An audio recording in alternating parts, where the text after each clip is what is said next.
Welcome to our YouTube channel, Neha Karpuja Vlog. আজি মই আৰু এখন আপোনালোকৰ মাজলৈ ধুনীয়া গাড়ী লৈ আহিছো চাওক। এল্টো এলেক্সা গাড়ীখনৰ কণ্ডিশ্যন একেবাৰে নতুন হৈ আছে যেহেতু 2022 ৰ গাড়ী হয়। মই আপোনালোকক গোটেই গাড়ীখন দেখাই আছো আপোনালোকে ভিডিঅটো স্কিপ নকৰাকৈ শেষলৈকে চাই যাওক। টায়াৰ কণ্ডিশ্যন চাওক একেবাৰে নতুন হৈ আছে যেহেতু গাড়ীখনৰ ৰানিংটো কম আছে। বেকৰ টায়াৰটো এবাৰ দেখাই দি আছো। গাড়ীখনৰ ইণ্টেৰিয়ৰটো চাওক। সিটৰ কণ্ডিশ্যন দেখা পাইছে ধুনীয়া হৈ আছে এতিয়া আৰু লেডাৰ সিট কভাৰ পাই যাব।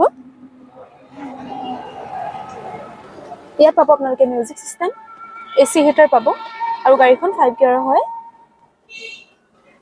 এয়াৰবেগ পাব আপোনালোকে দুটা এটা ড্ৰাইভিং সিটত আৰু এটা কো-ড্ৰাইভিং সিটত। বেকৰ সিট কেইটা এবাৰ ভালকে দেখাই দিছো চাওক। মই আপোনালোকক কৈছিলে গাড়ীখনৰ ৰানিংটো একেবাৰে কম ৰানিং হোৱা নাই বুলি ক'ব পাৰি 16,270 কিলোমিটাৰ মাত্ৰ চলিছেহে।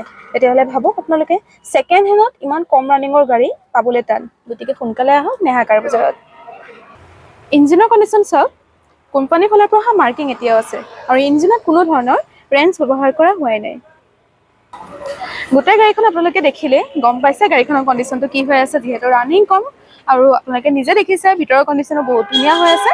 গতিকে সোনকালে আমাৰ স্ক্ৰীনত দিয়া নম্বৰটোত যোগাযোগ কৰি আহক নেহা কাৰ বজাৰত আৰু গাড়ীখনৰ প্ৰাইচটো তেতিয়াই গম পাব যেতিয়া যোগাযোগ কৰিব প্ৰাইচটো কম আছে। এতিয়া আমাৰ চেনেলটো ছাবস্ক্ৰাইব কৰি লাইক কমেণ্ট আৰু শ্বেয়াৰ কৰি দিয়ক।